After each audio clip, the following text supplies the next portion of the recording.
The House Intelligence Committee is readying more subpoenas to issue after yesterday's 8-hour interrogation of Deputy FBI Director Andrew McCabe. Members of the committee say McCabe's testimony was riddled with contradictions and inconsistencies. That committee isn't saying who else will be called or issued these subpoenas, but McCabe's attorney and demoted Department of Justice official Bruce Ohr may be right at the top of the list. Joining me now, Republican Congressman Matt Gaetz of Florida. He sits on the Judiciary, Budget, and Armed Services Committee. Congressman, great to have you with us. And I swear to you, every time we talk, it's as if we've gone another dimension into the twilight zone when it comes to trying to get honesty, forthrightness out of the intelligence agencies for whom you have oversight on Capitol Hill. And they must, McCabe must think you all are just complete idiots to contradict himself and be as inconsistent as he has been. What do you make of it?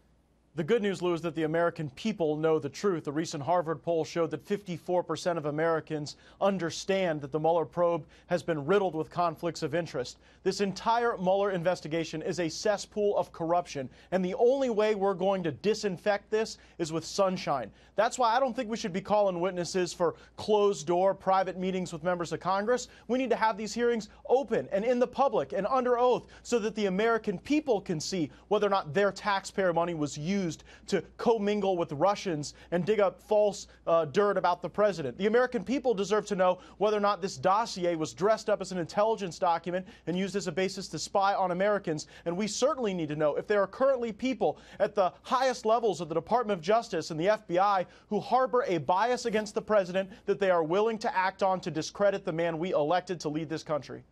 And how can anyone not say, bravo, let's do that, Congressman Gaetz, because the American people need to know what's going on now, because it on every level, it looks like the uttermost officials of the FBI and the Justice Department are as crooked as they can be. Well, Lou, I'm pretty new to the Congress, but here's what I've noticed. The FBI is dying to get members of Congress in a classified setting to then share information that is embarrassing to the FBI, because then we won't be able to talk about it with the American people. And so I'm resisting that. I'm saying I don't think that I'm worthy of answers that the American people aren't worthy of. It's the American people who elected Donald Trump. It's their money that's at issue when the FBI goes and gives the company employing Nellie Ohr, the wife of Bruce Ohr, the resources to be able to go and work with Democrats and work with the Russians. It's entirely possible, Lou, that this entire Trump-Russia narrative was made up to distract all of us from the very real collusion that occurred between the Democratic Party and the Russian Federation. By the way, as Congressman Jim Jordan has pointed out on numerous times, amongst others, that's precisely what it looks like. And it looks like everyone at the uppermost levels of the FBI and Department of Justice have been working for somebody else, not the American people.